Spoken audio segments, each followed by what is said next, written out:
जय जगन्नाथ सांग माने स्वागत करुच्ची आपण मानकु आउ एक नुआ ब्लॉग को। आज आम बाहरीचु बेंगलोर पाखरे थिबा एक अति सुंदर पहाड़ बुलिबाकू जार ना हेउची अवती बेट्टा। एई जगहटी बेंगलोर सिटी ठारू पाखापाखि 50 किलोमीटर दूर। आमे आम स्कूटी धरी बाहरी पड़ीचु।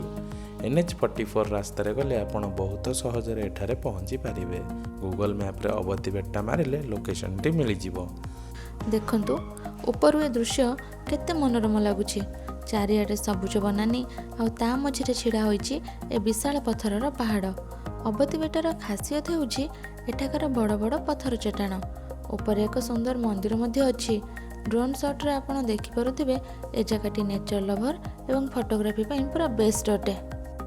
प्रकृतिर कोଳରେ ए शांत परिवेश मन को पूरा हालुका करि दिए। पहाड़ ऊपर बसिले केवल पवनर शब्द शुभुछि। एमिति शांत परिवेश रे मन आपे आपे ईश्वरଙ୍କ पाखକୁ टाणी जाए। सहरर कोलाहल ठारू बहुत दूर रे एही पवित्र माहौल भितरे मो झीर इच्छा हैला से जगन्नाथଙ୍କ ପାଇଁ କିଛି गाइबो।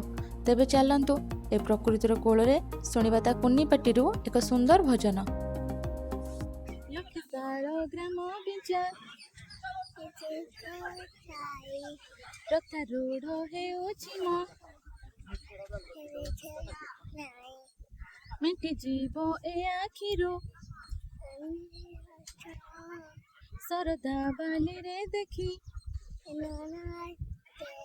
से नंदी घोष जय जगन्नाथ कही मन प्राण मिसी जाऊ महायात्रा रे मो जगा कालिया रे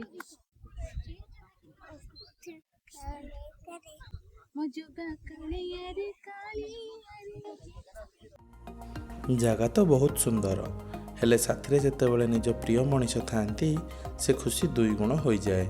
मो स्त्री आ मो झील ए दुहें मोर छोट दुनिया। कामधंदा भितर एमती किसी मुहूर्त आम संपर्क को आहरी मजबूत करे। सतरे ए छोट छोट स्मृति ही जीवन। आमर यही स्कूटी यात्रा आ पहाड़ उपर यही समय सतरे बहुत स्मरणीय थिला। यदि आपण भी बेंगलोर पाखरे एमिति एक जगह खोजुचंती जोठी भीड़ कम थिबो तेबे अवती बेटा निश्चय आसंतु। सबुठु भल समय होउची सकाळ 6टा रु 9टा किंबा संध्या 4टा परे, कारण खरा बेले एठी पत्थर गरम हो जाए। पाखरे कौनसी बड़ दुकान नाही, तेणु साथी रे पानी बोतल आउ किछि खाइबाकू निश्चय आनिबे। आशा करुछि आजिर वीडियो आपनकु भल लागिथिबो।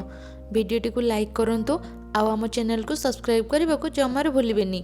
देखा आगामी ब्लॉग रे। रहुछि जय जगन्नाथ।